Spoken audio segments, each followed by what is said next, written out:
book their place in the Scottish Cup final.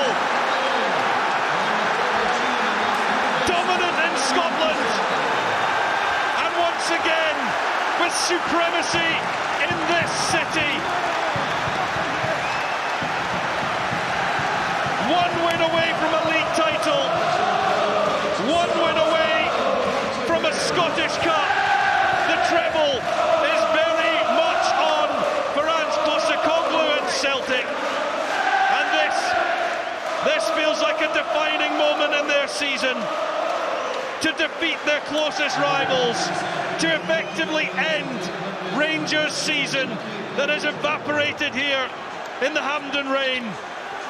Jota, the man with the crucial goal in the first half, made by the magic of Maeda, and a header from the Portuguese superstar gets Celtic the goal that gives a crushing blow to Rangers. It will be Inverness Caledonian Thistle against Celtic on June the 3rd, back here at Hampden Park, to contest the Scottish Cup final. The full-time score here in the semi-final between these two great Glasgow rivals: Rangers 0, Celtic 1. Well, congratulations to Celtic, and thanks to Rory, Ali and Chris there for their commentary.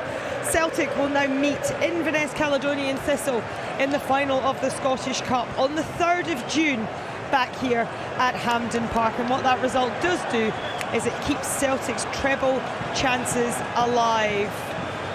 Winners today here over Rangers. With me here in the studio, we've got Michael, we've got Brian, and we've got Martin O'Neill.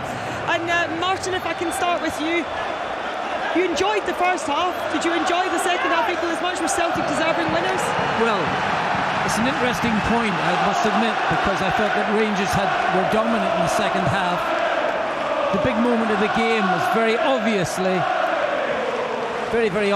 the missed chance, and that was eventually the one that sorted it out.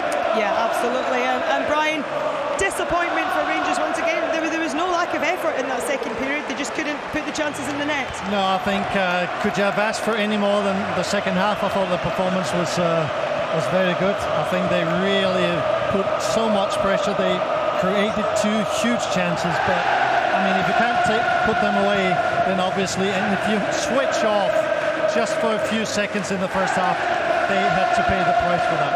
But Michael, the Celtic bandwagon keeps on rolling. They're into another final, and they've now got a chance of another piece of silverware. Yeah, and I think what you saw in the second half was a full team performance from Celtic.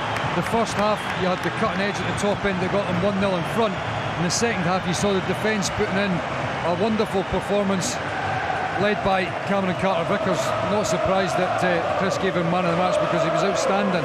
You see balls getting thrown into the box, and there's a certain expectation that you think that Celtic are going to deal with that, and I think that's an aspect that, you know, a big part to play as well. You feel like Celtic are going to do what they need to do, and at the moment I get the sense that the Rangers players don't feel like they're going to win the game either. I think there's a lack of belief in there. A lot of that can come from the fact they've not won these games yet, but it has a big part to play in. That man there, Ange Postecoglou, he's a real character, he's a figurehead, and he has instilled that in Celtic, because Martin touched on it, when he went into Celtic, there was big changes needing to happen, there were big changes were going to happen, and he's been at the forefront of it, and he's led them to, you know, on the cusp of a treble here. And that's the key point, isn't it, Martin? Ange doesn't show emotions very often, but he's got every right to be out there celebrating today and just applauding his team for the efforts that they've made. Absolutely, yes. I mean, he's one step away from the treble now. There were strong favourites to win that. He knows he's come through a really tough game today, particularly in the second half, when I thought that Rangers had a lot of possession. Big chance missed in the game, the turning point of the match. And that's what I think Michael made mention of the fact is that when you're not winning big old firm games, then it's going to be a bit of a struggle eventually. It certainly will be. And yeah, he's just out there lapping up the adulation from the fans, and quite rightly so. And you know, it just further hits home, doesn't it, Michael, the job that he is doing here with this Celtic squad. You could even see the quality that they could bring on off the bench. Yeah, he's put together a very, very strong squad indeed.